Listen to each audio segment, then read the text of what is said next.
Karena Katika juga punya websitenya sendiri. Instagram, malam Katika katanya. Banyak geng Instagram ternyata ya. Oke, jadi daripada kita menunggu lama-lama lagi, karena kalian udah nunggunya ini dari hampir udah 3 minggu ya, 3 minggu untuk kelas ini. Jadi kita mulai aja kelasnya langsung. Pokoknya aku mau ngingetin satu hal. Nanti dari Kakak Nadira akan nge-share link absen. Absennya mohon diisi karena nanti akan ada pembagian sertifikat. Sertifikatnya itu 2 hari setelah event ini selesai akan dikirimkan ke email kalian masing-masing ya. Jadi jangan lupa diisi itunya, link absennya. Oke? Jadi jangan kita nggak lama-lama lagi lah nungguin, kalian kasihan udah nungguin ini 3 minggu ini, hampir 3 minggu. Jadi Katika sudah siap Katika? Siap dong. Siap dong. Oke Katika, silakan dimulai. Jadi teman-teman yang nanti ada permasalahan di video, di audio, boleh langsung di chat aja. Untuk link absennya nanti akan di-share sama Kak Nadira di akhir acara webinar ya. Tungguin. Oke. Silakan Katika, boleh di-share kita ilmunya hari ini akan berbagi apa nih Katika? Nanti kalau yang mau nanya Q&A akan ada di akhir sesi ya. Oke. Halo semuanya, selamat malam. Nama saya Tika Widya, perkenalkan. Saya biasanya bekerja sebagai penulis lepas sekaligus penulis fiksi. Hari ini kita akan membahas tentang caranya mengembangkan ide untuk penulisan fiksi. Jadi kita hari ini bakalan fokus ke pengembangan ide aja sampai idenya tuh jadi struktur atau jadi sinopsis gitulah, struktur lengkap untuk panduan kalian sendiri memulai penulisan.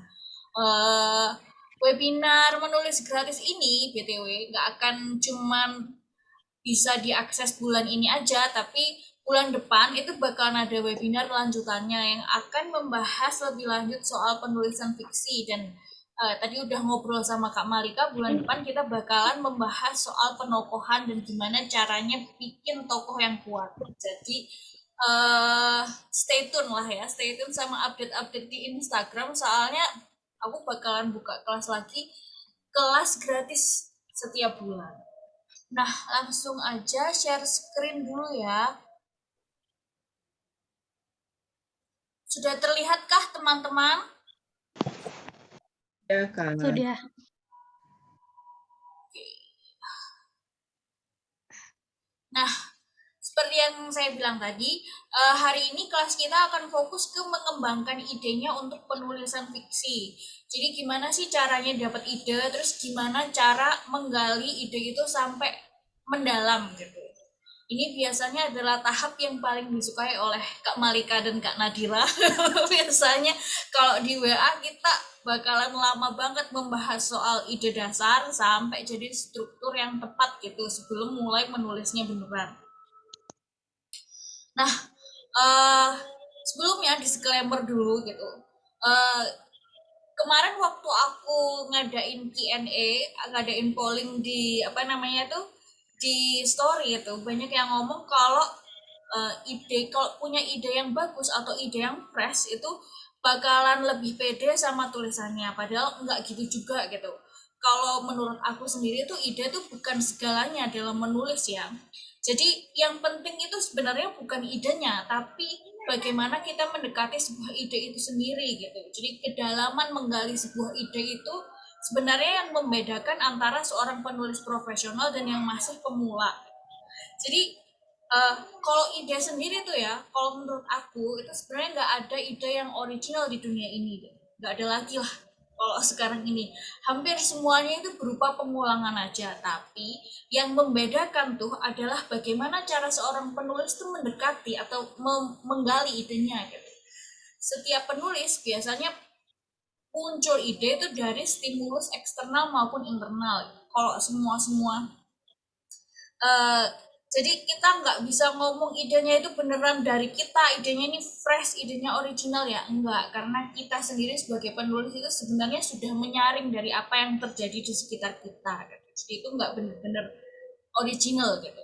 Jadi yang terpenting itu bukan betapa aneh dan berbedanya sebuah ide, tetapi seberapa jauh kita mengejar ide kita itu gitu, seberapa dekat kita memahami ide kita dan bagaimana kita menyampaikannya kepada pembaca. Itu sih, ini disclaimer yang perlu disadari oleh para penulis gitu, terutama penulis pemula gitu.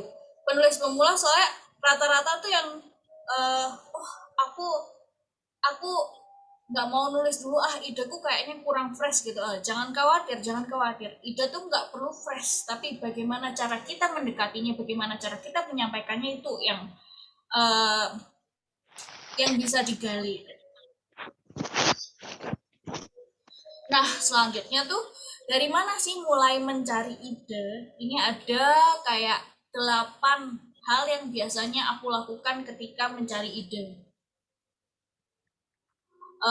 Yang pertama tuh ada dari kisah nyata.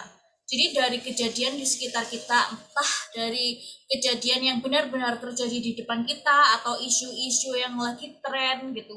Itu kita bisa mempelajarinya dan menyaringnya menjadi sebuah ide. Terus yang paling favorit dan biasanya paling sering aku lakukan itu adalah dari folklore. Folklore ini maksudnya itu kayak dongeng, mitos, legenda. Nah, itu bisa diadaptasi lagi ke dalam sebuah karya dan kemudian kita gunakan untuk menyampaikan sesuatu atau menyampaikan tema besar. Terus habis itu dari mana lagi sih cari ide? Itu kita bisa cari dari orang yang kita kenal gitu.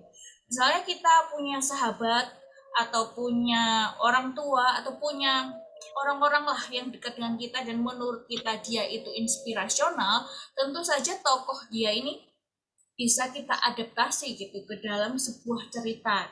Walaupun ya kalau misalnya mau nyebutin nama orangnya langsung atau mau plek-plekan kayak plek orangnya kita ambil dan kita masukkan ke dalam cerita, harus izin dulu pada orangnya ya. Tapi pada dasarnya inti sarinya itu bisa kita adaptasi menjadi sebuah tokoh dalam cerita dan memulai ide kita. Terus ada momen penting gitu, momen penting dalam kehidupan setiap orang, misalnya momen pernikahan, momen kelulusan, momen prom night kali ya, terus habis itu momen melahirkan, macam-macam. Itu ada momen penting yang bisa kita pakai untuk menggali ide. Terus kita juga bisa loh mengadaptasi dari karya yang disukai. Maksudnya bukan diplagiasi ya guys, tapi diadaptasi gitu. Jadi misalnya kita suka, oh aku suka banget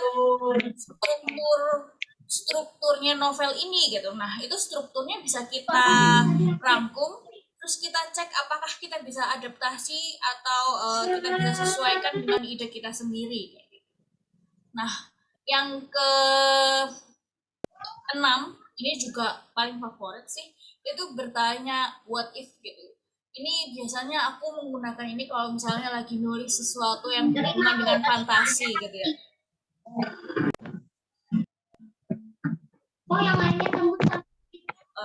Halo. Oke. Kalau fantasi itu paling enak pakai what if. Jadi kita tanya dulu nih, gimana, apa yang akan terjadi seandainya titik-titik. Isi aja gitu, seandainya ini apa gitu. Misalnya apa yang akan terjadi seandainya langit runtuh gitu. Misalnya loh ya, apa yang akan terjadi seandainya kucing-kucing di dunia berubah menjadi raksasa gitu. Serem dong. Kayak gitu, itu bisa jadi pemicu ide. Nah, yang selanjutnya adalah writing prompts. So, biasanya nih bisa dilihat di konten aku, banyak writing prompts-nya tuh, ada part 1 sampai part 8 kayaknya. Nah, writing prompts ini biasanya satu kalimat atau satu premis atau satu dialog yang berguna untuk memicu ide kalian gitu. Jadi itu tujuannya untuk dilanjutkan dan dibikin jadi milikmu sendiri lah. Terus ada free writing. Nah, free writing ini biasanya tekniknya itu adalah kita menulis saja apa yang ada di pikiran kita. Jadi nggak usah, jadi no filter ya, langsung ditulis apa yang ada di pikiran kita. Nah, suatu saat nanti ketika kita buka tulisan free writing ini udah kayak semacam bank ide gitu yang bisa kita gunakan untuk cerita kita. Itu adalah beberapa cara untuk memulai atau mencari ide. Nah, selanjutnya itu setelah kita ketemu ide ya. Nah, ide ini biasanya nggak langsung jadi premis gitu. Biasanya cuma satu kata lah, satu scene lah, satu kalimat yang pengennya diucapin sama tokoh utama lah. Nah, itu apa yang akan kita lakukan? Nah, kita melakukan yang namanya brainstorm. Ini kalau dari itu aku sarankan brainstorm ini tuh dilakukan di aplikasi-aplikasi buat brainstorming ya. Ini salah satu contoh yang paling enak itu adalah Milanote, walaupun kalian juga bisa pakai Miro sama Notion. Nanti bisa dibuka deh Milanote atau di Google aja Milanote, itu enak banget aplikasinya, dimana kalian bisa nulis satu kata terus habis itu menambahkan kata-kata lain yang berhubungan. Itu kalau idenya dimulai dari satu kata ya, bisa juga nulis satu kalimat dulu lalu menambahkan hal-hal lain yang berhubungan gitu. Bisa hal-hal lain ini juga sangat bebas kok di Milanote ya, kita bisa nambahin tulisan, link, gambar atau apa aja gitu ya, tinggal drag and drop aja gitu. Bahkan musik pun tuh, misalnya ide kita ini berasal dari musik atau lagu gitu, itu bisa langsung dimasukkan. Nah, tujuannya itu apa gitu? Tujuannya itu sebenarnya untuk membebaskan pikiran kita gitu, mencari dan menggali ide yang mulanya satu kata ini, oh ternyata bisa nyabang jadi banyak banget gitu. Nah, kita kadang kalau misalnya cuma kita pikirin aja tuh dia mampet gitu, karena kita nggak bisa ngelihat, kata-katanya, kita nggak bisa ngelihat ujung pangkalnya lah. Sementara kalau kita pakai aplikasi-aplikasi brainstorm ini, atau kalau nggak mau pakai aplikasi bisa pakai kertas ya, itu kita bisa ngelihat di depan mata kita gitu. Oh iya ya, bisa ke sini, bisa ke situ. Nah, ini bisa merunutkan pola pikir kita dan membuat kita itu tahu kemana harus mengejar ide. Jadi kalau saya sendiri paling favorit emang pakai Milanote. Itu di situ udah ada template brainstormnya juga yang pastinya memudahkan kalian untuk melakukan brainstorm sendiri sebagai seorang penulis.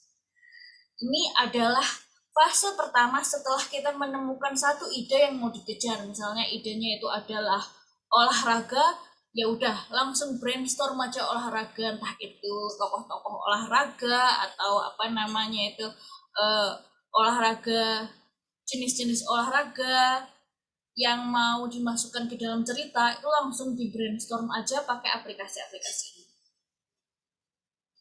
Nah, selanjutnya biasanya setelah kita memenuhi lembaran brainstorm gitu dan udah ada kayak gambar, link, itu kita udah mulai dapet apa sebenarnya yang mau kita jadikan cerita. Nah, yang mau kita jadikan cerita ini bisa kita tuangkan dalam sebuah premis. Premis harus berisi apa aja, harus berisi minimal ada tokoh, ada tujuan, dan ada halangan. Ini untuk penulisan fiksi ya. Jadi ada tokoh, ada tujuan, ada halangan. Yang pertama tuh kalau premis tuh kita biasanya tulis dulu siapa tokoh utamanya. Lalu misalnya kalau di contoh ini ada Tosca. Nah, dia itu siapa? Dia itu seorang pegawai bank. Itu jangan lupa dituliskan juga. Jadi jangan cuma menyebut nama, sebutlah identitas dia utamanya seperti apa. Nah, yang kedua, tambahin aja goal atau tujuan si tokoh. Misalnya ini Tosca seorang pegawai bank ingin mendapatkan cinta Bayu si selebgram. Itu udah yang jauh banget ya. Ini ada pegawai bank yang harus rutin kerja 9 to 5, pengennya itu ngedate sama selebgram yang kerja setiap saat atau harus online setiap saat, harus jaga sikap setiap saat. Nah, terus habis itu yang terakhir tambahkan halangannya gitu. Jadi sebenarnya apa sih yang menghalangi si tokoh untuk mencapai tujuannya? Kalau di contoh ini kita bisa baca Tosca seorang pegawai bank ingin mendapatkan cinta Bayu si selebgram. Namun si Bayu malah menjodohkan Tosca dengan sahabatnya. Rumit kan? Jadi cerita cinta yang rumit sih ini contoh premisnya gitu. Jadi kalau premis tuh usahakan tulis mudahnya ya. Ini mudahnya itu adalah tulis nama tokoh utamanya siapa, identitas dia siapa, keinginan dia apa, lalu langsung dikasih halangan. Halangannya apa? Nah, misal kita masih setelah kita brainstorm yang sepanjang itu dan masih belum bisa menemukan premis, nggak apa-apa. Kita bisa mulai dari 6 elemen fiksi dulu gitu. Jadi 6 elemen fiksi ini apa sih? Kita bisa mulai dari plot gitu. Jadi apa sebenarnya yang kita mau tulis dalam sebuah cerita, apa yang terjadi atau apa peristiwanya gitu. Yang kedua tuh ada karakter. Jadi kehidupan siapa sebenarnya yang mau kita tulis gitu. Biasanya mungkin awal-awal tuh nggak ada gambaran lengkap, kayak nggak ada namanya gitu ya. Itu kita bisa mulai tulis dari siapa dia kerjanya apa gitu, dia umur berapa gitu. Walaupun belum ada namanya itu bisa dirigidkan. Terus ada latar gitu atau dunia tempat cerita yang mau kamu buat. Kadang kan kalau nulis fantasi kita harus bikin dunia sendiri, tapi kalaupun enggak nulis fantasi nggak apa-apa, kita tinggal uh, membatasi. Jadi misalnya kita pilih, cerita ini settingnya ada di Yogyakarta gitu. Jadi ya kita pilih aja tempat-tempat di Yogyakarta yang bakalan jadi scene atau bakalan jadi latar belakang untuk ceritanya. Terus sudut pandang gitu. Sudut pandang ini tuh bisa sih dijadikan awal untuk menggali ide gitu, kayak kita pengen seberapa dekat sih sama ceritanya, kita pengen, kalau ini sedikit tips ya, kalau kita pengen penonton itu terlibat atau secara emosional, secara imersif di dalam ceritanya, biasanya aku pakai POV nomor 1, POV 1, sudut pandang pertama. Sedangkan kalau kita pengennya itu ada banyak, apa namanya tuh, ada banyak POV, ada tokoh, ada banyak, istilahnya itu kayak kita pengen kameranya mengikuti banyak tokoh, itu biasanya pakai POV 3. Nah, yang selanjutnya itu adalah tema. Nah, di sini tuh kadang kalau dalam pelajaran bahasa Indonesia tuh tema tuh masih sering disamakan sama pesan moral gitu. Mungkin enggak ya kalau sekarang. Kalau dulu waktu saya masih sekolah, itu tema tuh masih sering disamakan sama pesan moral. Jadi, tema dan pesan moral itu adalah dua hal yang berbeda gitu ya. Tema tuh nggak harus berupa jangan mencuri gitu. Itu kan modalnya kayak pesan moral ya. Tema itu lebih ke mencurinya aja. Jadi the act of mencuri itu sendiri bisa jadi tema. Tapi kalau kita tambahin jangan di depannya, maka itu jadi pesan moral. Itu lebih ke makna besar cerita gitu. Misalnya cerita yang sedang aku kerjakan sekarang itu tema besarnya adalah nature versus nurture, siapa yang menang gitu. Apakah nature atau nurture yang menang? Itu adalah salah satu contoh tema.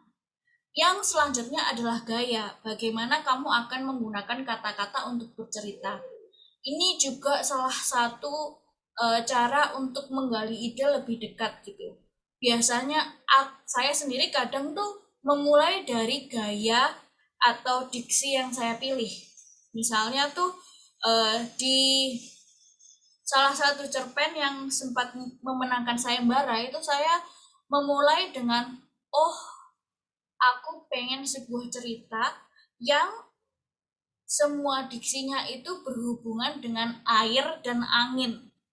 Maka dari situ tuh, mulai dari situ saya akhirnya mencari semua diksi yang berhubungan dengan air dan angin, semua metafora yang melibatkan air dan angin, dan akhirnya terus ketemu ide menuliskan orang batik.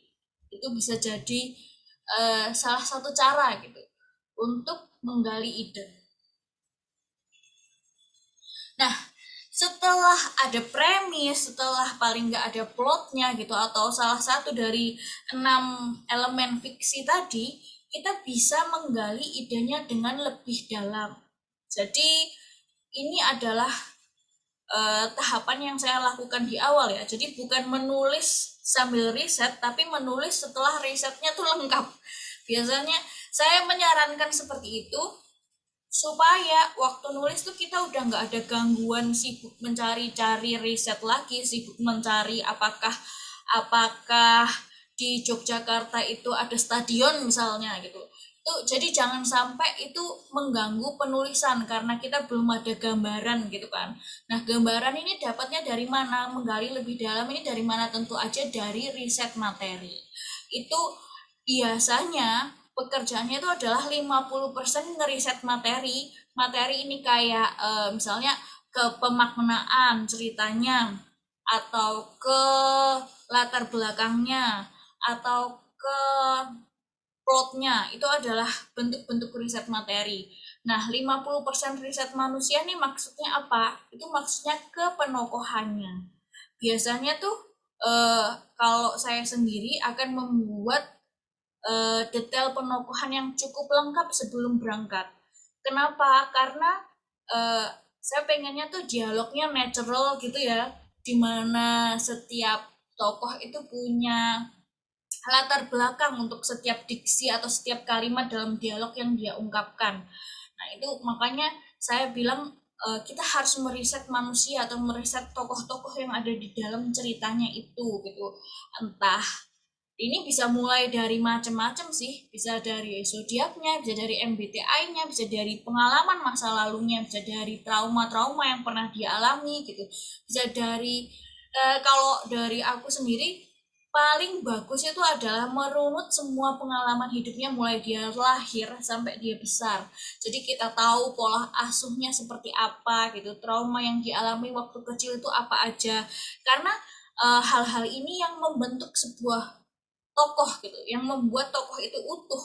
Itu adalah semua pengalaman-pengalaman itu, mulai dia lahir sampai dia uh, mungkin jatuh pertama kali gitu, ada trauma jatuh dari tangga gitu misalnya.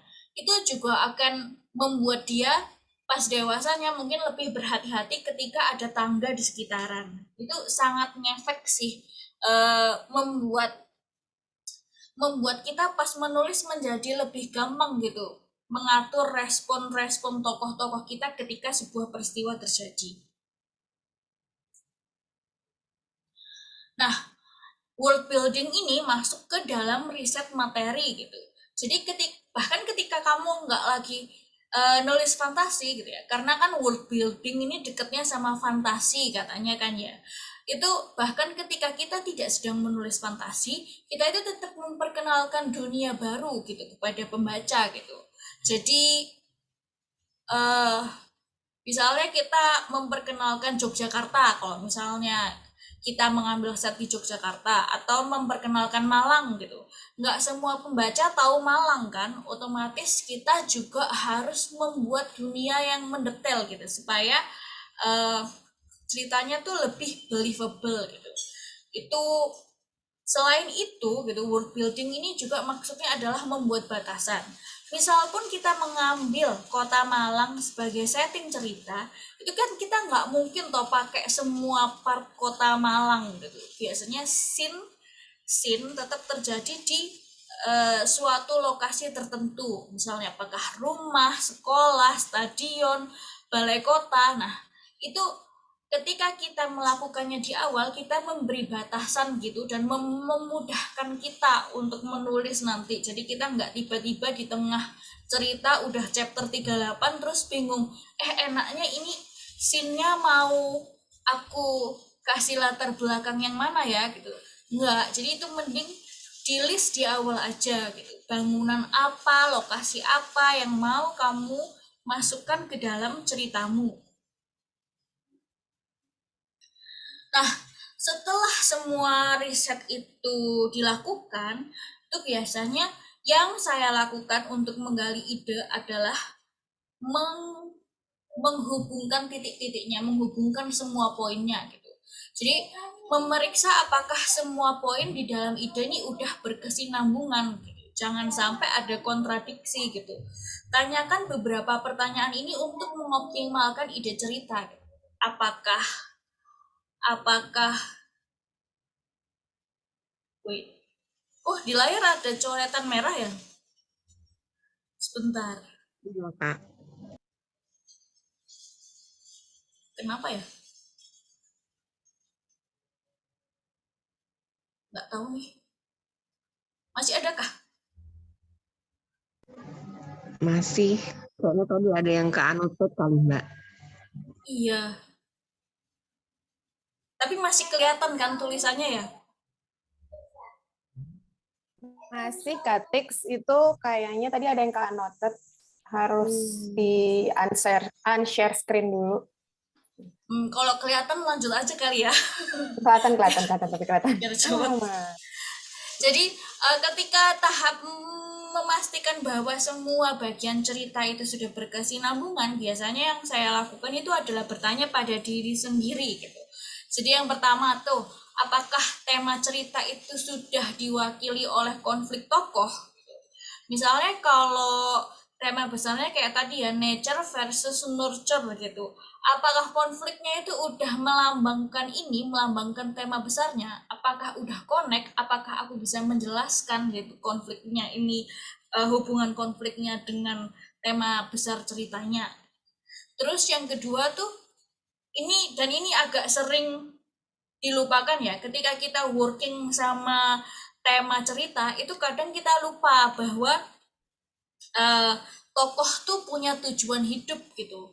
Nah, seberapa penting atau seberapa darurat tujuan hidup tokoh ini gitu.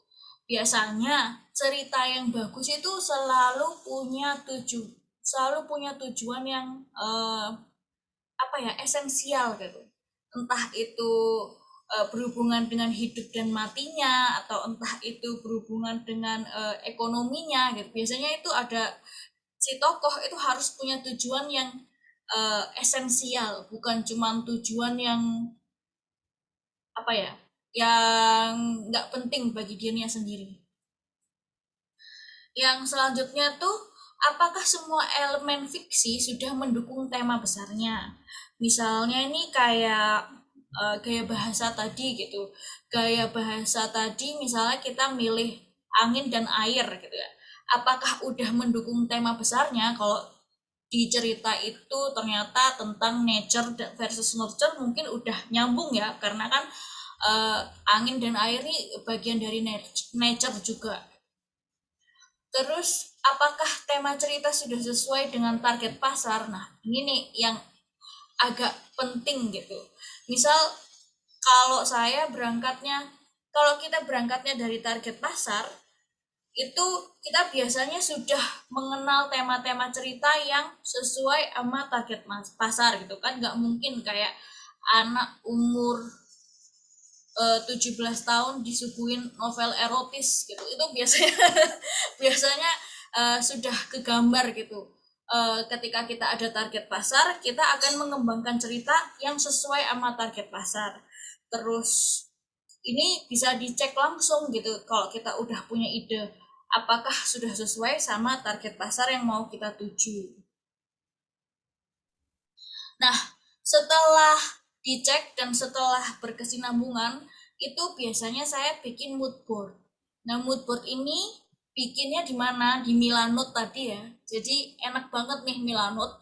Itu dia udah langsung bisa masukin kayak cover kita, bisa masukin gambar-gambar tokoh, terus bisa masukin kayak scene-nya gitu. Nah, di Milanote aku untuk tulisan Sang Penyintas ini ada kayak tone-nya gitu ya. Tone-nya itu dia pakai biru, merah, hitam. Ini tujuan tone nih apa sih? Ini supaya di benak kita tuh ada gambaran waktu menulis gitu. Kayak scene-scene-nya ini warnanya kayak apa sih? Nah, ini biasanya menolong banget waktu kita nulis narasi. Makanya aku sering dalam setiap mood board aku tuh biasanya tetap ada tone-nya, meskipun cerita itu nggak akan difilmkan, tetap ada tone-nya untuk mendapatkan gambaran saat menulis. Nah, ini ada yang namanya imagery juga. Imagery ini kayak kata-kata atau diksi-diksi senada yang akan kusebar di sebuah cerita gitu. Biasanya dia berupa objek ya, jadi kayak misalnya mulai dari senjata gitu. Senjata nih apa aja, ini. Biasanya itu akan kusebar di semua cerita itu supaya pembaca mendapatkan dampak maksimal.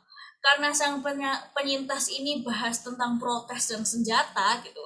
Itu akhirnya imagery yang aku pilih pasti ke arah-arah senjata, runcing, tajam, dan tembak. Dan biasanya ini aku taruh di mood board sih, biar inget aja gitu. Terus habis itu di mood board ada premisnya juga, terus ada gambar tokoh-tokohnya, gambar lokasi, ada genrenya juga. Kalau Sang Penyintas ini dia adalah dark tragedy, terus ceritanya tentang rebellion, terus habis itu di sebuah dunia distopia gitu. Begitu. Ini akan membantu banget ketika kita menulis, nanti nggak perlu baca macam-macam lagi, langsung fokus aja menulis karena udah ada note-note yang penting untuk kita sendiri. Nah, selain mood board itu, kalau mood board tuh kan dia lebih lebih fleksibel. Jadi ketika kita menulis itu kita lebih fleksibel dan lebih bebas gitu ngelihat gambaran besar dari ceritanya. Tapi kalau kita adalah penulis yang pengennya detail, itu kita bisa sekalian langsung bikin sinopsis aja. Jadi di sinopsis ini yang kita tuliskan adalah pertama runutan peristiwa. Ini diperhatikan ya. Jadi sinopsis itu harus runutan peristiwa, bukan bagaimana perasaan tokoh. Sering kalau penulis pemula tuh nulisnya itu adalah yang pertama si tokoh merasa senang karena diterima bekerja. Selanjutnya si tokoh merasa marah.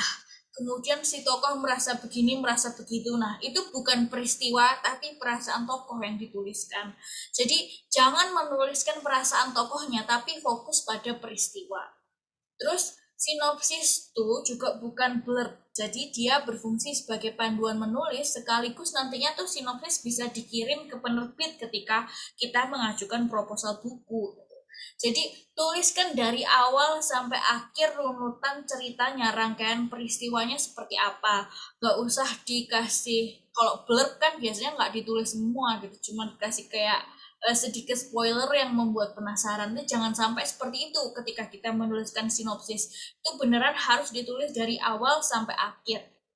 Nah, cara gampangnya gimana? Itu biasanya saya pakai struktur. Entah mau pakai struktur apa, yang paling populer sekarang emang 7 point structure ya. Jadi kalau pakai 7 point structure ya udah sinopsis tuh ditulis secara runut berdasarkan 7 point structure aja. Terus pastikan juga kronologis gitu, ada kronologi ceritanya itu udah beneran runut supaya menggampangkan kita ketika nanti mau menuliskan dan merigidkan ide ini menjadi sebuah tulisan lengkap. Jadi biasanya menggali ide ini paling lama gitu ya, lebih lama dari menulisnya gitu. Kalau menulis kan bisa dicepet-cepetin gitu. Tapi kalau penggalian ide ini biasanya pengalaman aku brainstorm itu butuh waktu 1-2 minggu baru bisa menemukan ide efektif yang kesannya udah sedikit mateng atau setengah mateng gitu lah. Terus habis itu 1 minggu kemudian biasanya aku meluangkan waktu untuk meriset tambahan-tambahannya dan memastikan bahwa semuanya tuh sudah utuh, sudah berkesinambungan. Baru setelah 1 minggu dan aku merasa idenya sudah beneran mateng, itu aku akan memproses ke mood board atau sinopsis. Jadi totalnya tuh butuh waktu sekitar 3 minggu sampai 1 bulan. Nah, ada beberapa kesalahan umum ketika kita sedang menggali ide kita sendiri atau mendekati sebuah ide gitu. Yang pertama tuh masalah detail cerita. Nah, seringkali penulis tuh ingin karena kita menggali ide itu biasanya muncul sebuah scene gitu dengan kalimat-kalimat yang estetik gitu ya. Terus seringkali penulis tuh ingin sebuah detail scene atau kalimat ditempatkan dalam ceritanya, padahal detail tersebut tuh belum tentu sesuai dengan tema besar cerita yang mau kita angkat. Jadi kita paksain aja karena kita berangkatnya dari situ, maka harus ada itu gitu. Itu sebenarnya bisa diatasi dengan cara memastikan ini tadi, mengecek apakah semua idenya sudah berkesinambungan. Dan menurut aku tuh jangan saklek gitu. ketika kita berangkat dari ide detail terus membesarkannya jadi big picture, ya jangan saklek ide itu harus ada di big picture-nya. Kalau nggak cocok ya diganti aja scene-nya jadi scene yang lain, kita pakai detail ini di cerita lain nantinya. Yang kedua tuh impact versus ego. Itu penulis tuh kadang harus memilih antara memberi dampak pada pembaca atau memuaskan egonya sendiri gitu. Kadang ketika kita study our readers gitu ya, mempelajari pembaca kita, itu kita udah tahu kok sebenarnya itu kata-kata apa atau tema-tema apa yang akan memberi dampak pada pembaca. Tapi kita masih yang kayak aku nggak mau ke situ gitu, aku pengennya seperti ini, aku pengennya mereka membaca karyaku yang begini dan nggak usah ikut campur. Ini adalah apa ya namanya itu, kalau menurut aku tuh akhirnya kita malah nggak connect sama pembaca. Jadi harus ada jembatan gitu, dimana kita juga memperhatikan dampak tulisan kita, dampak ide kita pada pembaca, dan tetap memuaskan. Paling nggak itu ada bagian dari kita yang tetap terpuaskan ketika menuliskannya. Yang ketiga, ini kesalahan umum juga saat menggali ide adalah konektivitas. Kadang penulis tuh sering mengesampingkan pengembangan ide dan struktur gitu. Dan karena kita nggak punya struktur ketika menulis, akhirnya waktu sampai di tengah cerita itu ada kontradiksi-kontradiksi gitu. Si tokoh ini tiba-tiba berubah gitu, mengatakan hal-hal yang biasanya tidak dikatakan kayak gitu, atau ada peristiwa yang sangat nggak masuk akal terjadi gitu dan harus ditempatkan dalam cerita. Nah, itu adalah kesalahan umum ketika kita nggak utuh menggali atau mendekati sebuah ide. Begitu. Jadi ini perlu diwaspadai 3 hal ini sih. Itu aja. Terima kasih. Mungkin kalau misalnya ada pertanyaan, bisa langsung tanya ke Kak Malika. Ke Kak Malika. Enggak, bisa Aku yang jawab dong nanti Kak Katika. Bisa langsung saya lempar hostnya ke Kak Malika. Wow, terima kasih Kak Tika. Sudah puas belum hari ini penjelasannya? Kalau kurang nanti promonya loh terakhir ya Kak Tika. Nah, jadi tadi aku udah ada yang beberapa yang nanya sih ya gitu kan, tapi aku tampung dulu aja untuk yang nanya-nanya. Nanti kalau misalnya ada yang mau nanya langsung, itu aja ya, raise hand aja. Nanti aku tinggal pilih, terus kalian unmute, nanya langsung ke Kak Tika. Untuk yang ini dulu kali Kak Tix ya, yang di chat tadi tuh ada 2 yang nanya. Ada dari Sari Rohmawati, itu nanya, gambar diambil sembarang atau buat sendiri pas bikin mood board itu loh Kak Tix. Kita mau bocorin nggak sih bikin pakai apa? Gambar tuh bisa ambil dari sembarang atau bisa buat sendiri sih. Kalau pengen buat sendiri nih ada beberapa rekomendasi AI. Jadi kayak AI di mana kita masukin keyword terus jadi ilustrasi sendiri tuh biasanya aku pakai midjourney.com. Dicatat teman-teman. Iya, jadi dicatat. midjourney.com. Beneran itu berfungsi banget. Journey.com. Nah, kalau pakai midjourney.com tuh kita bisa kayak masukin keyword atau masukin orangnya tuh seperti apa gitu. Terus habis itu dia akan menghasilkan gambar ilustrasi sesuai dengan deskripsi yang kita udah masukin.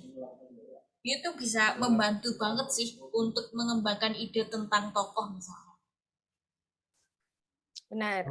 Itu aku soalnya juga tahu dari Kak Tix udah mainin terus ketagihan sampai sekarang. Kalian pasti ketagihan ya bikin-bikin karena itu sesuatu yang kalian nggak akan temuin di Pinterest, di Google.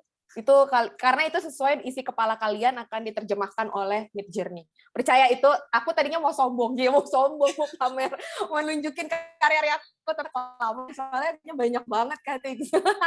Terus yang kedua, Itu ada dari Jose Boys Floss, katanya nanya, apa sih yang dimaksud dengan peristiwa? Apakah peristiwa yang dialami tokoh kah?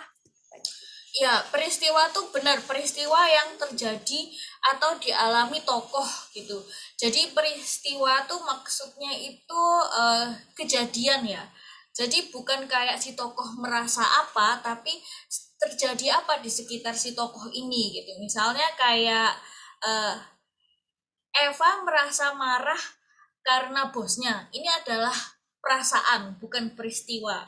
Sementara kalau misalnya kita nulisnya bos Eva mengomeli Eva karena Eva tidak mengumpulkan tugas sesuai deadline.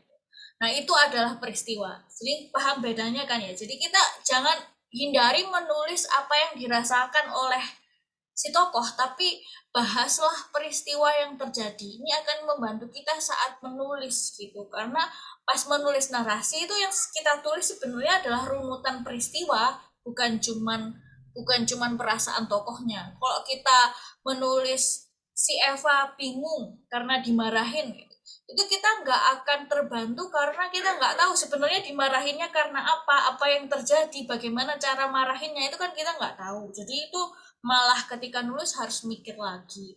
Tapi ketika kita tuliskan peristiwanya, biasanya pas nulis kita udah ada gambaran settingnya seperti apa. Seperti itu, Kak. Wih, ini untuk Sari Rohmawati sama Jose sudah jelas ya, sudah dijelaskan. Oke, sekarang kita beralih dulu nih yang sudah raise hand. Tadi aku sudah melihat duluan ini. Oh, Jose bahkan mau nanya langsung. Tapi gantian dulu Jose sebentar ya. Kita gantian sama Mas Agung Saputro. Boleh Mas Agung di-unmute, tanya langsung dengan Katikanya. Terima kasih Mbak. Malam Mbak Tika, sukses ya. Selamat malam, Kak. Mbak Tika, saya mau nanya nih. Di samping plot, kan setiap novel ada plot gitu kan. Nah, saya bingung adalah apakah di dalam setiap bab itu ada plot-plot kecil jadi nyambung ke plot utamanya gitu, saya bingung. Jadi kan ada plot utama nih. Nah, di setiap bab 1 anggap saja ada bab 1 sampai 20 tuh novelnya.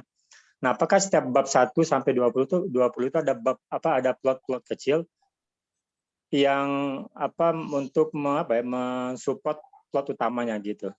Iya, bisa gitu. Iya, bisa dibikin seperti itu. Bisa dibikin seperti itu, Kak Agung, tapi plot kecil ya. Jadi maksudnya itu setiap bab itu ada awal, middle, dan endingnya. Jadi biasanya itu setiap bab cuman yang perlu kita pikirkan itu adalah awal bab, mid bab, sama endingnya. Nggak perlu yang kayak sebesar sampai kita bikin 7 structure point untuk satu bab gitu. Nggak. Yang penting itu cuman ada awal, mid, ending. Dan itu biasanya plot kecil itu bisa menyokong keseluruhan plot utama. Ini sebenarnya kalau mainnya tuh strukturnya pakai save the cat gitu, itu udah dirigidkan lagi. Misalnya mau structure yang lebih lengkap gitu ya, structuring yang lebih lengkap daripada cuman 3 daripada 7 point atau 3 babak, itu kita bisa pakai save the cat. Nah, kalau baca bukunya itu per chapter udah didetailin gitu apa aja plot yang harus ada di situ gitu. Sampai base story, cara bikin base story yang mendukung plot utama itu juga dijelasin. Jadi saran saya kalau pengen yang mendetail sampai setiap chapter itu ada plot mininya, bisa mengembangkan story pakai save the cat. Oh iya, saya bawa beli tuh bukunya tuh. Iya tuh, bagus tuh. Pakai itu aja, Kak. Jadi ada plot-plot kecil gitu Mbak ya untuk support plot utama ya. Iya, benar. Terima kasih Mbak Tika, makasih mengebantu banget tuh. Saya bingung. Siap, terima kasih Kak. Makasih lama. Makasih Mbak Malika udah dibantu. Iya, sama-sama Mas Agung. Semoga terbantu atas jawabannya Katika ya.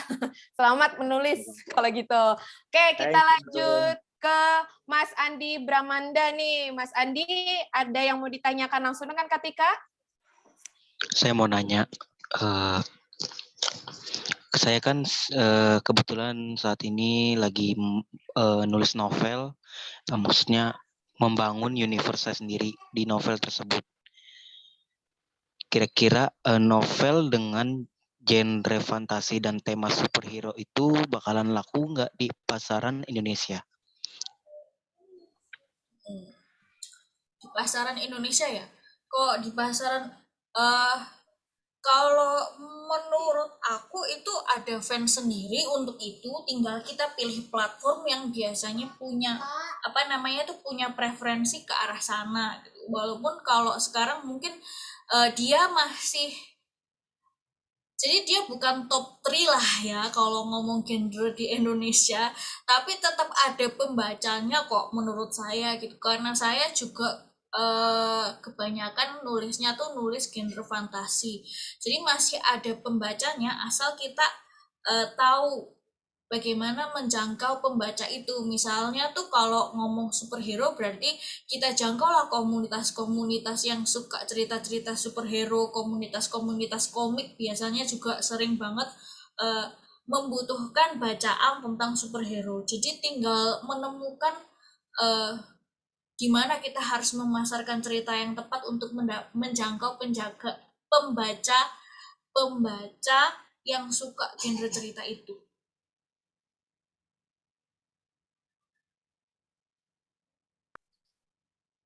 Mas Andi, bagaimana? Apakah sudah Oke. terjawab? Oke, Tapi sudah. emang bukan top 3 sih, Kak. Kalau di Indonesia ya. Tapi kalau di kalau di platform-platform internasional itu termasuk top 3. Jadi mungkin kalau nulisnya pakai bahasa Inggris gitu ya, jadi bisa populer. Kira-kira itu maksud saya platform mana yang top 3 cerita superhero itu? Apakah Wattpad atau gimana?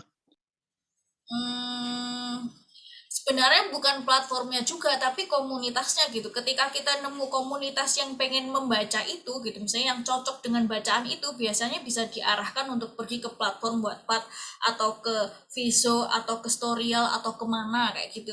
Jadi lebih ke koneksi kita ke komunitas-komunitas lalu mengarahkannya ke platform. Kalau di Indonesia masih seperti itu ya, karena kita bisa ngelihat sendiri platform-platform di Indonesia tuh nggak ada kekhususan atau nggak ada crowd yang mengkhususkan ke sebuah genre. Kalau ngomong pemasaran ceritanya sih, itu seperti itu sistem saya. Oke, terima kasih. Terima kasih Mas Andi, semoga sudah terjawab ya. Semangat untuk menulis fantasinya, karena aku juga dulu ngerjain proyek fantasi kok, Katika yang bantuin. Fantasiku tentang itu juga time traveler yang kita sampai bahasnya tuh yang ngerisetnya, sampai risetnya harus benar-benar, kalau emang kata Katika pun juga harus benar-benar, karena itu akan ngebangun jalan cerita si tokoh. Padahal aku bikinnya fanfic, tapi bikinnya udah seserius itu kalau sama Katika. Nanti semoga buka kelas ya Katika ya. Amin. Yeay, oke. Terus kita lanjut ke Mas Jose, sebelum kita beralih ke pertanyaan yang ada di message Katix. Mas Jose, selamat malam. Iya, selamat malam. Silakan Mas Jose ditanya. Baik, izin bertanya. Saya ini sebenarnya sudah sementara nulis sih. Sementara nulis sudah 6 bab. Jadi memang yang mungkin ini ya salah pemahaman atau gimana ya. Yang saya ini ya, yang saya tuangkan itu di setiap bab itu adalah bagaimana saya menyajikan peristiwa di mana si tokoh ini misalnya ya, saya genrenya lebih ke ini ya, novel-novel inspiratif, sehingga saya melihatnya itu ada hal-hal yang atau peristiwa itu yang membangkitkan semacam membangkitkan si pembaca ketika dia tuh mengalami atau membaca langsung dengan peristiwa yang dialami oleh tokoh di dalam novel itu. Nah, sehingga saya sudah membuat alur cerita bahwa dari bab ini kira-kira apa sih yang menjadi ciri khusus dari tokoh ini, sehingga peristiwa itu memiliki kesinambungan gitu. Jadi ada peristiwa-peristiwa besar yang saya ambil Dan itu yang mendukung untuk nanti sampai kepada peristiwa yang kecil. Kayak gitu. Mungkin bisa ditanggapi. Apakah mungkin saya salah memahami? Terima kasih. Jadi itu maksudnya Kak Jose ngambil peristiwa besar dulu, lalu baru mengerucut ke peristiwa-peristiwa yang kecil atau Ya. detail-detailnya gitu kan ya? Ya. Enggak, ya itu nggak apa-apa kok. Jadi kita tetap bisa melakukannya gitu, nggak ada kesalahan apa-apa. Cuman kita harus memastikan tuh nyambung gitu. Kadang kalau Ya, ya. kita berangkat dari besar dulu, terus ini tergantung penulisnya sih ya, tergantung kenyamanan penulisnya ya. Kalau saya sendiri memang berangkatnya itu dari besar ke kecil juga sama kayak Kak Jose. Tapi ada juga penulis yang pengennya itu dari detail-detail dulu dikumpulin kecil-kecil terus menjadi sesuatu yang besar. Itu tergantung kenyamanan penulisnya, di mix pun nggak apa-apa gitu. Jadi itu bukan sesuatu hal yang salah atau perlu diperbaiki sih. Cuman kita harus memastikan koneksinya tetap ada gitu. Jadi hal yang kecil ini tetap membangun hal besar yang mau kita sampaikan atau tema besar yang mau kita sampaikan, itu harus dicek konektivitasnya. Karena kadang tuh ada hal kecil yang kita tulis dan kita pengennya nempatin di situ, tapi ternyata nggak mendukung hal besar yang mau kita sampaikan. Jadi itu jangan segan untuk menghapusnya. Kalau misalnya itu nggak mendukung tema besarnya, mending dihapus. Seperti itu sih kalau saran saya. Oke, baik. Terima kasih.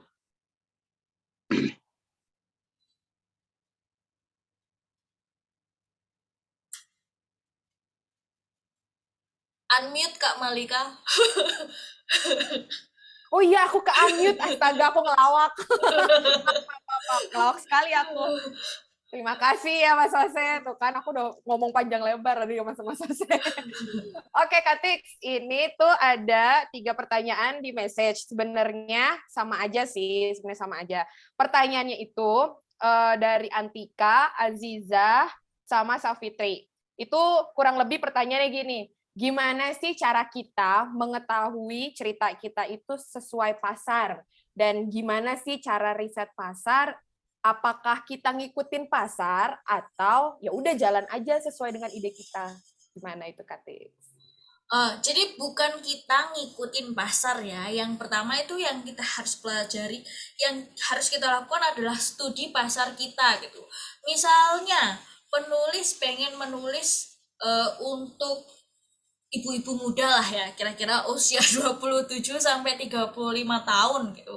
Jadi kita bukan menyesuaikan, kita bukan kayak membiarkan mereka memutuskan akhir cerita kita, tapi kita menempatkan elemen-elemen yang bisa relate sama target pasar kita. Nah, taunya gimana elemen-elemen itu sudah relate sama target pasar kita? Taunya adalah dengan cara membuat merigidkan target pasar ini. Biasanya kalau saya sih akan langsung main demografi aja ya. Jadi dia usianya berapa, dia pekerjaannya rata-rata apa yang target pasar kita lakukan setiap hari gitu.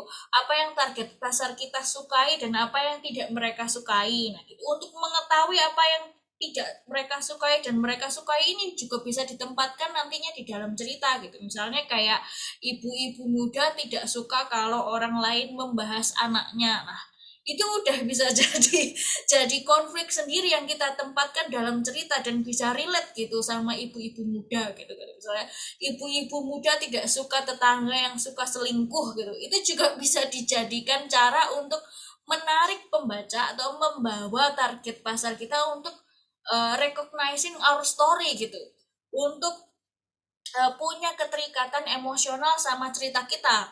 Meskipun misalnya cerita kita itu tidak membahas perselingkuhan sama sekali, tapi menempatkan salah satu tokoh yang tukang selingkuh misalnya, itu udah kayak membuka peluang bagi pembaca untuk lebih relate sama cerita kita. Jadi memahami pasar dulu, mencari tahu apa yang mereka inginkan, mencari tahu apa yang tidak mereka sukai, dan bahkan yang tidak mereka sukai itu pun bisa dijadikan sesuatu yang relate. Gitu. Ketika mereka membenci sesuatu, lalu kita tempatkan di dalam sebuah cerita, itu juga nggak apa-apa kok. Karena kan hate gitu ya, maksudnya hate atau kebencian itu masih suatu ungkapan emosi. Yang perlu kita perhatikan itu malah kalau misalnya mereka tidak merasa apa-apa pada cerita kita gitu, nggak benci, nggak suka, nggak sayang gitu, nggak pengen mengecam, itu malah kita harus khawatir karena berarti mereka nggak akan baca gitu. Tapi kalau ada pembaca yang benci atau mengecam cerita kita, yakin dia pasti mengecam karena sudah baca, dan itu yang paling penting tuh, sudah baca atau belum baca, ya kan? Itu sih kalau tips aku soal pasar gitu. Jadi pahami pasar dulu, bukan untuk mengubah jalan cerita kita, tapi untuk menemukan sesuatu yang bisa membuat cerita kita tuh relate sama pasar yang kita tuju. Seperti itu sih. Wih, mantap. Terima kasih Kak Tika. Semoga menjawab ya Antika, Aziza, dan Safitri, karena dia pertanyaannya sama nih. Terus oke, satu lagi dari notes ya, sebelum aku pindah ke yang raise hand. Ini fakta PB banyak banget. Kita dulu yang pertama. Kan premis itu terdiri dari tokoh, identitas, tujuan, dan halangan. Apakah sah-sah aja nih kalau tujuan si tokoh tidak terpenuhi hingga akhir cerita akhir cerita, atau malah bikin kita jadi open ending ceritanya? Gimana? Sah sih, makanya kan ada beberapa orang, maksudnya ada beberapa penulis lain tuh yang bilang bahwa premis tuh harus ada endingnya, jadi identitas, tujuan, halangan ditambahin endingnya apa gitu. Kalau menurut aku tuh 3 aja gitu, yang penting adalah identitas, tujuan, dan halangannya, karena jawabannya itu nanti aja waktu kita bikin endingnya gitu, terserah mau kita bikin dia set ending, happy ending, atau open ending sekalian. Jadi sah meskipun tidak terpenuhi di akhir cerita, dan sah juga kalau misalnya di akhir cerita itu kita mau melemparkan pertanyaan aja. Kira-kira kira-kira kalau endingnya dengan kalimat ini pembaca kalau open ending tuh biasanya itu ada satu kalimat terakhir yang ambigu gitu, di mana pembaca bisa mengartikan sendiri apakah itu sebenarnya happy ending atau sad ending. Itu sih, jadi tetap sah meskipun nggak terpenuhi. Kalau nggak terpenuhi itu artinya sad ending ya. Kalau terpenuhi itu happy ending. Kalau open ending itu berarti membuat pembaca bertanya-tanya. Biasanya kalau open ending ini respon pembacanya adalah menghina atau mengecam penulis. Itu jangan takut teman-teman, nggak apa-apa. Itu dihina, dikecam itu seharusnya sudah menjadi sesuatu hal yang biasa untuk penulis, karena paling nggak kalau kita dihina itu berarti karya kita dibaca. Jadi jangan dimasukkan ke dalam hati gitu. Semakin dihina biasanya semakin dibaca gitu, karena itu udah ada keterikatan emosional sendiri. Jadi chill meskipun jangan takut sama pembaca gitu, meskipun mereka mengkritik itu paling nggak mereka baca. Oke, mantap. Semoga fakta PB terjawab ya pertanyaan pertamanya. Kita pindah dulu ya yang ke resen. Ini tadi ada Ame. Mbak, ini Mbak. Mas Mbak Ame. Halo, Ame. Halo, Mbak ternyata. Iya. Selamat malam. Selamat malam, Mbak Tika, Mbak Malika. Maaf ya, ini agak berisik. Ya, mau nanya. Jadi tadi kan udah dijelasin panjang lebar tentang bagaimana memperdalam ide dan memberikan struktur yang jelas pada ide yang kita miliki. Nah, untuk tipe, kebetulan saya ini penulis dengan tipe gardener ya, yang nulisnya mengembangkan ide sambil jalan gitu, kayak sambil ngembangin ide sambil nulis gitu. Adakah cara agar membuat ide dan ceritanya menjadi lebih dalam tanpa harus merasa terkurung dengan struktur? Karena kebetulan saya itu penulis kalau misalnya harus membuat struktur atau harus membuat sesuatu di awal, itu kadang ide saya malah nggak keluar atau malah tidak berkembang sama sekali karena saya merasa terkekang. Seperti itu sih, mungkin bisa dibantu bimbingan ya. Terima kasih. Oh ya, itu adalah tipe penulis yang berkebalikan dengan saya. Jadi kalau pengalaman saya menulis sendiri itu, kalau misalnya saya melakukan itu biasanya cerita saya akan mandek di tengah sih. Sebenarnya tujuan utama bikin struktur ini kan adalah memastikan kita berangkat dari awal dan benar-benar melakukannya sampai ending gitu. Kalau di aku efeknya structuring itu seperti itu gitu. Karena kalau dibiarin wild seperti Mbak Ame tadi itu biasanya aku malah nggak selesai ceritanya gitu. Cuman kalau penulis-penulis kenalan saya itu ada yang punya tipe sama seperti Mbak Ame, itu yang dia lakukan sebenarnya bukan structuring ceritanya ya. Jadi kalau sinopsis kan itu kayak detail banget gitu ceritanya dari awal sampai akhir gitu. Yang dilakukan sama teman saya itu biasanya tuh cuman mengembangkan ide sampai mood boardnya aja. Jadi kayak yang tadi itu contohnya ada mood boardnya di mana yang ditulis itu cuman kayak kata-kata yang mau dimasukkan atau gambaran besar yang mau dimasukkan apa. Nah ini memberikan fleksibilitas gitu loh. Jadi nggak yang kayak apa namanya itu harus membuat detail runut, tapi tetap ada gambaran besar yang dimasukkan dalam mood board sehingga memudahkan untuk menambah-nambah ide sambil jalan. Biasanya seperti itu. Cuman ini sih kalau di saya ya, kalau pengen penasaran aja sih, malah pengen tanya ke Mbak Ame, itu tuh nggak berhenti kah idenya kalau misalnya di tengah-tengah tuh nggak berhenti kah? Kalau saya pribadi justru ketika saya nulis ide itu lebih berkembang sih ketika saya nulis. Jadi misalnya yang dimulai dengan ide sederhana, kemudian ketika di tengah-tengah saya ingin menambahkan ide atau menambahkan konflik, saya bisa belok-belokin jalan. Kayak misalnya nih, kita udah tahu kita mau jalan ke Grand Indonesia, ke GI.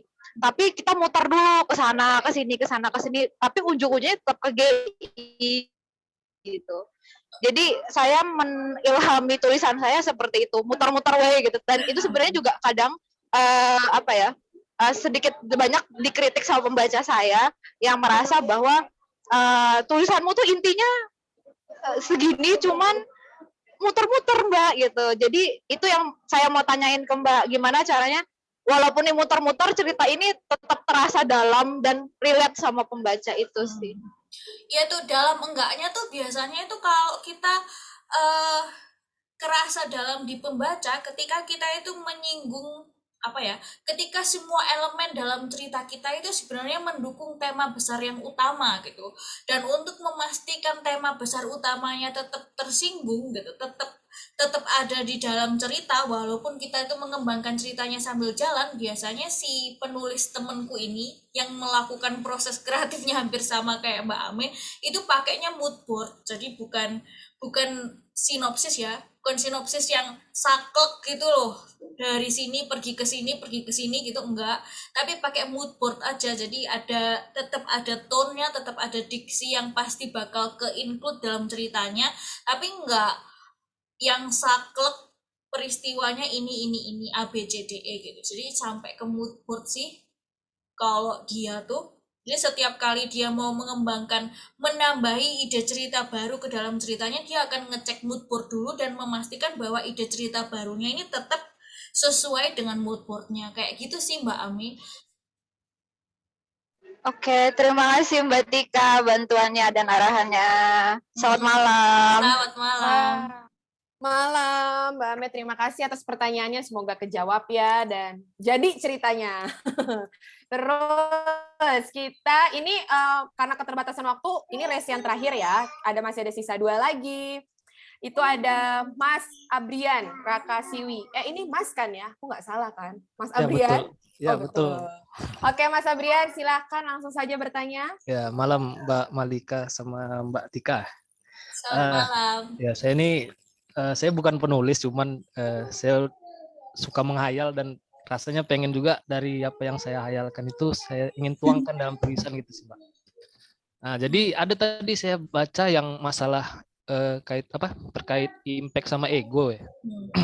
Jadi saya pengen tahu bagaimana kita mengetahui kalau itu yang kita apakah kita sedang memuaskan ego kita atau tadi yang impact tadi. Impact itu memuaskan pembaca atau memberi dampak pada pembaca. Memberi dampak pada pembaca, atau kita sekarang ini sedang memuaskan ego kita gitu. Mengetahuinya gitu sih. Gimana cara tahunya ya? Iya. Ini jangan-jangan sedang terbawa ego kita gitu atau baiknya seperti apa gitu kan? Itu biasanya kalau ketika saya menulis sekarang ini sudah karena saya menulis lebih lama dengan pengalaman kerja yang lebih lama juga di dunia penulisan itu, ketika saya menulis biasanya langsung otomatis yang terpikir itu adalah ketika aku milih kalimat seperti ini, apa kira-kira yang dirasain sama pembacaku. Jadi ketika yang kamu pikirkan adalah pembaca, itu berarti kita menulis untuk memberikan dampak.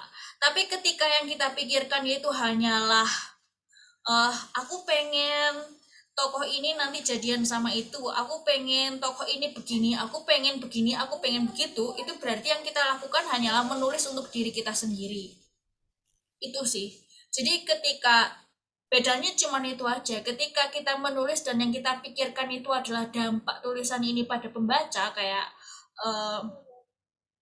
mereka ngerti diksi ini enggak ya? Sesimpel pertanyaan itu.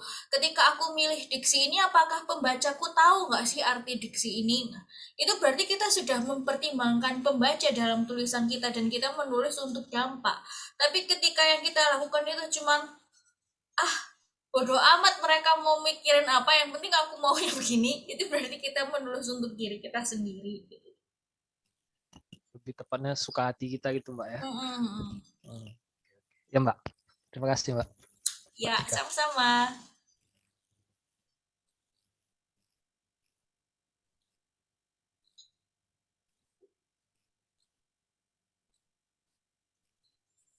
Kak Malika hilang kah? Kak Malika disconnect kayaknya. Baiklah, langsung ke pertanyaan terakhir aja kalau gitu ya. Dari Mbak Nurul. Hosting sendiri. Silakan Mbak Titik Nurul.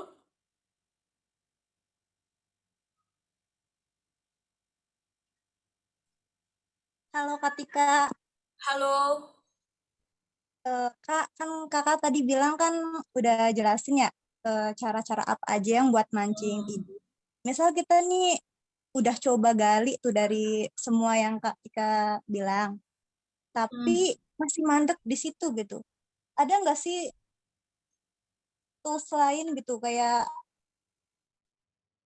aku kan udah punya premis ya kayak, tapi pas aku coba buat bikin strukturnya mandek gitu, kayak buat tokoh karakter lainnya, karakter pendukung, kayak misalkan kita bikin karakter mafia ya, terus pasti mafia kan punya anak buah nih, kita nggak tahu gitu mau bikin tokoh pendukung ini apa dan perannya apa kita nggak usah bikin apa, kan nanti aneh ya.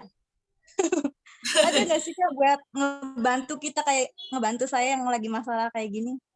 Kalau rumus aku tuh kayak gini. Ya, kalau keberadaan dia itu tidak memberikan dampak pada plot besar, biasanya aku nggak akan pakai. Jadi misalnya apa namanya itu, ternyata tokoh ini tuh nggak mengatakan apapun atau nggak menyumbangkan apapun pada sebuah plot besarnya, itu biasanya ya aku akan langsung coret dan menjadikan dia ekstra saja sih. Jadi yang kayak cuman ekstra yang ditulis di narasi aja tanpa berkata-kata, kadang seperti itu. Jadi nggak usah sungkan. Misalnya normalnya mafia ini punya tangan kanan, tapi ternyata si mafia kamu tuh nggak punya tangan kanan, nggak apa-apa kok. Kalau misalnya tangan kanannya nggak berguna atau tidak menyumbangkan apa-apa ke dalam cerita, yang mending dihapus aja. Begitu. Oke, terima kasih. Jadi nggak usah khawatir soal normalnya si mafia ini punya tangan kanan, tangan kiri, atau anak buah gitu.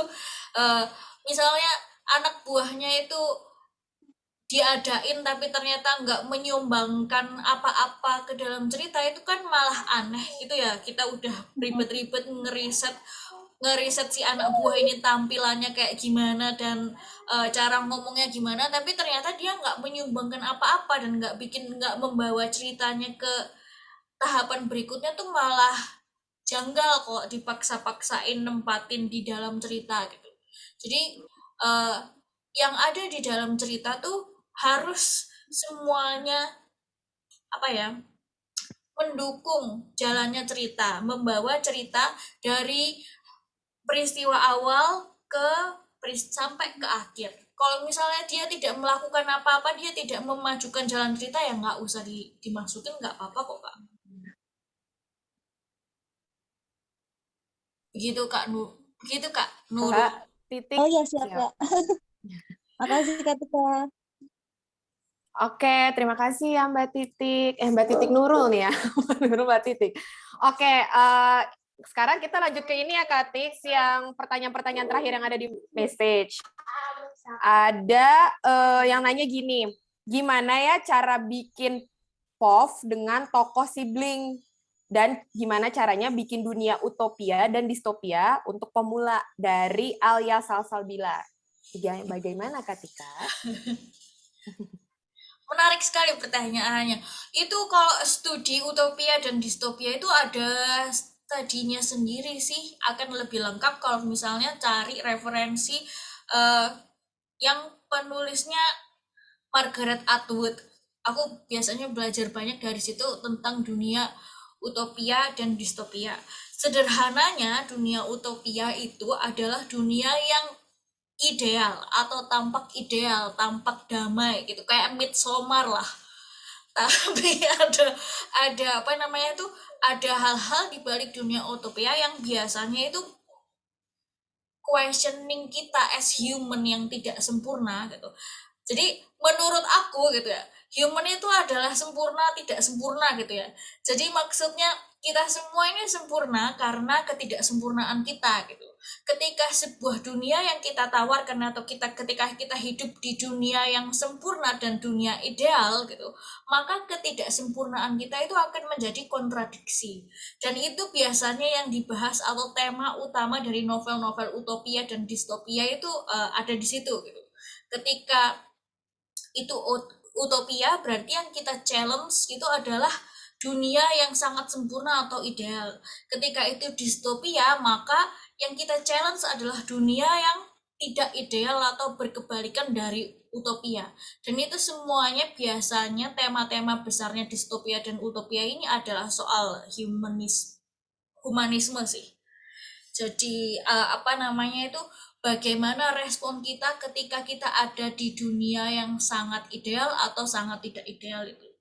Seperti kok distopia contohnya ya yang paling deket kayak Hunger Games gitu ya. Gimana respon kita sebagai manusia ketika kita hidup di dunia di mana membunuh itu nggak apa-apa, membunuh di dalam televisi itu nggak apa-apa. Itu respon kita sebagai human tuh seperti apa sih? Nah, POV dengan tokoh siblings, 2 orang cowok cewek, ini ada aku baca manga dengan POV seperti ini. Itu biasanya dia switching POV setiap chapter ya. Jadi kadang si ceweknya, kadang si cowoknya. Itu juga anak kembar juga, cowok cewek. Nama manganya itu adalah Oshinoko.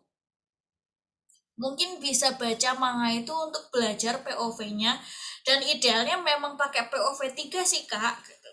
Karena kalau POV 1 jadinya akunya banyak dong. Jadi POV 3 tapi setiap chapter langsung diganti-ganti kayak gitu, tergantung kebutuhan chapternya.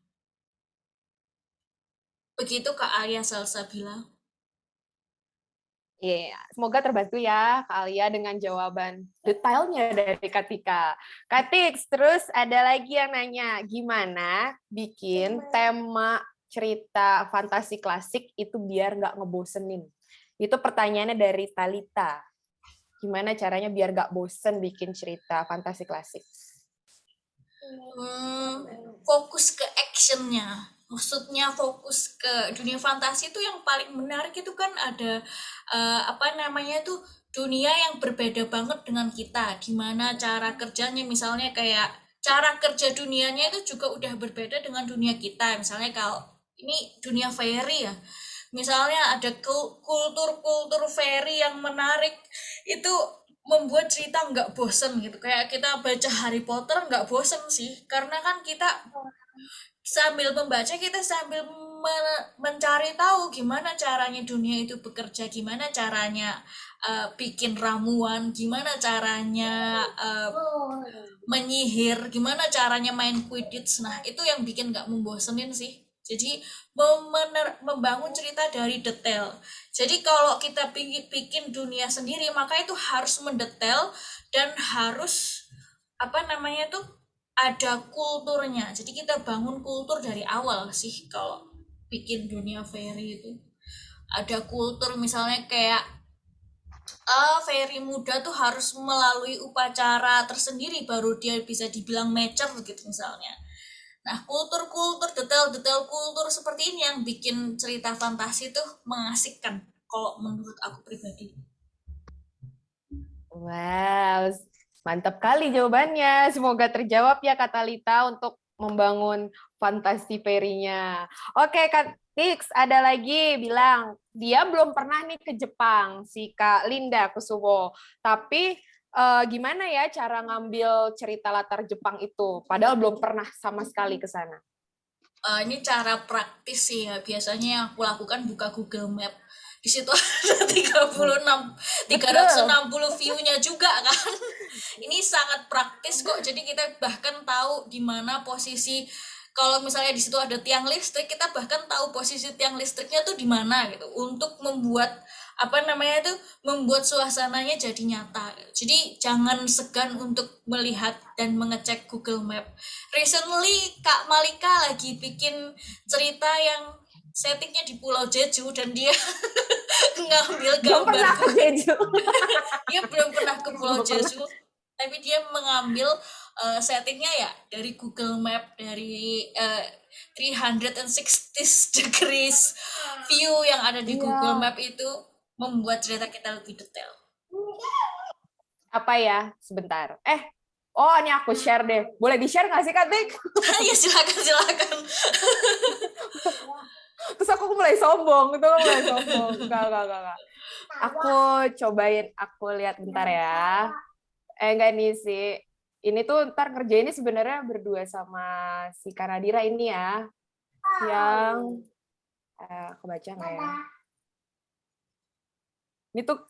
Ini tuh sekilas aja ya, karena aku juga sebenarnya pernah ke Korea Selatan tapi tidak pernah ke Pulau Jeju. Jadi tuh aku akan tariknya gini aja. Semoga bantu ya. Jadi cari di Google Maps, terus di mana spesifik kotanya gitu kan. Terus udah tinggal detailing aja. Kayaknya nggak kebuka deh kanvasnya, Kak. Serius? Iya. Ada. Sebentar. Nggak kelihatan. Aku buka yang ini udah kelihatan belum, Kak Tix? Belum. Wow, bentar, aku stop share screen dulu. Oh, ini nih. Sekarang sudah kah? Nah, sudah. Sudah. Jadi ini tuh dibantuin sama Katika bikin wall building tuh gimana. Tadi Katika bilang kan pakai Google Maps gitu kan. Ini, jadi aku tinggal tarik aja Google Maps-nya di screen capture, terus ini ada pulau-pulau apa, karena aku tuh spesifikasinya memang nggak tahu Jeju tuh kayak gimana, cuma tahu lewat reality show doang kan. Terus tinggal di detailing aja, samping-sampingnya nanti kira akan ada apa. Terus ngambil place-nya, ini dijelasin people-nya. Ini tuh bener banget saran Katika tadi bilang bikin world building, tuh karena kalian jadi bisa tahu ceritanya, dan aku kan bikin cerita yang baru diasuh sama Katika ini pakai segala pengen ke Spanyol yang nggak pernah aku kunjungin juga, terus sama aku bikin kayak gitu juga. Terus dia tuh di depannya tuh akan ada apa, terus di Lyon aku ngambil Lyon gitu kan, terus di place-nya aku isi geografinya bagaimana si Lyon itu pulaunya, bagaimana ini panjang banget, dan aku by the way bikinnya pakai Milanot. Wow, gitu. Ini seru kok bikin Milanot gitu. Ini gambaran aja ya. Gitu sih, Katik. Semoga aku bantu ya mau jawab gimana cara bikin wall building. Yang belum pernah ke Jepang, beneran, tapi cara kayak gitu efektif. Percaya. Terus, Katik, ada yang nanya lagi. Gimana sih pakem yang harus diterapkan saat nulis fantasi? Tolong dong share tips and triknya dari Dian. Oh, pakem kalau ngomong strukturnya fantasi sih sebenarnya sama aja sama semua struktur penulisan fiksi atau cerita ya. Cuman yang membedakan fantasi ini biasanya kita harus bikin world building yang kuat gitu. Itu kayaknya pernah saya bahas di salah satu postingan feed sih. Jadi mulai dari bikin misalnya bikin planetnya, kalau saya planetnya dulu, terus habis itu world map-nya, terus habis itu dari world map itu langsung bikin kayak apa namanya itu pulaunya, apakah planetnya itu perairan kah atau lebih banyak daratannya daripada airnya gitu, karena itu juga ngefek banget dengan kultur orang-orang atau kultur dunianya nanti. Misalnya planet yang banyak airnya, otomatis rumah-rumahnya ada di atas air dong, otomatis arsitektur rumahnya juga akan berbeda dong. Karena arsitekturnya berbeda, maka set latar belakang cerita kita juga akan berbeda dengan dunia di mana ada lebih banyak tanah daripada airnya. Misalnya lebih banyak tanah, otomatis ada perebutan, ada kultur perebutan air juga dong. Gimana cara mereka dapat air dan bertahan hidup? Hal-hal seperti itu, detail-detail seperti itu harus diselesaikan di awal. Jadi pembangunan dunianya ini biasanya aku selesaikan di awal dulu, supaya ketika nanti kita proses ke cerita gitu ya, itu nggak ada respon atau nggak ada plot yang tiba-tiba itu ada di luar logika dunianya gitu. Karena yang jadi penting itu adalah logika dunia baru yang mau kita perkenalkan ini. Jadi penting untuk memperkuat world building sampai memahami logika dunia yang kita buat-buat sendiri ini. Begitu sih. Ngomong-ngomong soal fantasi itu, fantasi itu jadi harusnya lebih logis gitu ya. Karena ketika kita memperkenalkan sesuatu yang nggak masuk atau apa namanya itu sesuatu yang ternyata tidak cocok dengan kultur dunianya, itu biasanya pembaca langsung protes. Jadi pembangunan dunianya ini benar-benar harus yang rapat, harus benar-benar tahu gimana cara kerjanya dan tahu logika kultur dari dunia fantasi yang kita buat sendiri. Weh, jadi gitu. Ini banyak banget yang mau bikin fantasi ya ternyata di sini Katix ya. Seru memang ternyata. Nanti kayak kita harus bikin kelas khusus menulis fantasi. Banyak banget ternyata yang menulis. Oke Katix, ini 2 pertanyaan terakhir ya. Dari Amira Rain, katanya datangnya telat tadi gitu kan. Terus mau nanya, dia kan lagi bikin profil karakter cowok. Terus dia bingung gimana sih mendeskripsikan suara cowoknya, terus kalau cewek kan itu harus lembut, cowok yang lembut, yang cempreng, yang cowok tuh harus tegas gitu kan. Nah, kalau cowok tuh tegas itu atau gimana ya cara bikin karakter si cowok dengan membayangkan suaranya itu seperti apa gitu kata Katix. Mungkin itu bisa sampling aja langsung, kan banyak tuh selebritis dengan berbagai macam suara gitu. Jadi kita cari aja dulu mana selebritis yang suaranya paling deket sama tokoh yang kita mau. Nah, dari situ kita dengerin suaranya, baru kita latihan deskripsi gitu. Itu bakalan butuh banyak editan juga, banyak proses edit juga, tapi ditulis aja dulu gitu. Ditulis aja dulu dari selebritis yang paling dekat ini, kita tulis deskripsi suaranya, habis itu kita edit dan kita maksimalkan sambil jalan. Tips aku seperti itu sih. Oke, semoga menjawab ya Kak Amira. Terus ini yang terakhir nih dari Kak Putri Panjawi. Gimana ya cara memasukkan atau menambahkan keunikan dalam cerita yang sedang kita kerjakan? Gimana Kak Tika? Keunikan sebenarnya yang membuat cerita itu jadi unik adalah perspektif kita sebagai penulis sih. Karena kan kita semua berbeda-beda, dari latar belakang berbeda-beda, dengan pengalaman hidup berbeda-beda, hampir nggak ada satu orang yang sama dengan yang lainnya. Jadi apa yang kita percaya, kebenaran yang kita percaya itu yang bikin sebuah cerita jadi unik gitu. Jadi kalau meminjam quote dari film yang baru aku tonton itu adalah, if anyone else can say your truth, then it's not your truth gitu. Jadi Maksudnya itu ketika semua orang bisa berbicara kebenaran dengan cara yang sama seperti kamu bicara, maka itu bukan kebenaranmu, tapi kebenarannya semua orang. Jadi temukan dulu gitu kebenaranmu apa gitu, kebenaran yang membuat kamu tidak sama dengan orang lainnya. Ini nih kenapa aku selalu bilang bahwa penulis yang baik itu harus yang sudah memahami dirinya sendiri gitu. Harus sudah selesai dengan dirinya sendiri, harus sudah kenal sama dirinya sendiri gitu. Karena dari situlah kita tahu kebenaran yang kita percaya dan perspektif kita terhadap dunia itu seperti apa, dan perspektif inilah gitu yang bikin kita unik gitu, yang bikin tulisan kita nantinya juga jadi unik. Itu sih. Jadi bukan masalah idenya aneh atau tidak, tapi bagaimana cara kita memandang itu yang membuat tulisan kita jadi berbeda. Itu sih.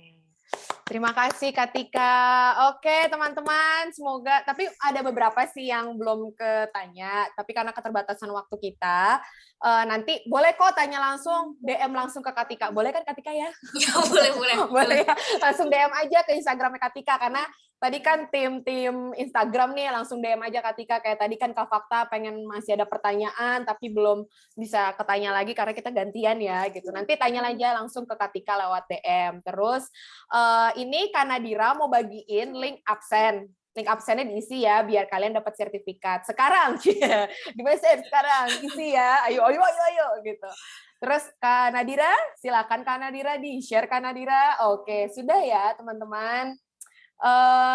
Tuh langsung silakan diisi aja gitu. Jadi teman-teman selagi buka link, selagi diisi ya kan, takutnya nanti kalau di grup kalau bahasa Sunda teh poho gitu kan, lupa tulisannya. Jadi sambil pada nulis-nulis, Kak, aku mau promoin, tapi aku memang mau promo karena biar teman-teman, tadi kan Kak Tika sempat mention itu ya orang Bati. Terus teman-teman yang belum baca orang Bati punya karya Kak Tika, itu bisa dibaca di mana?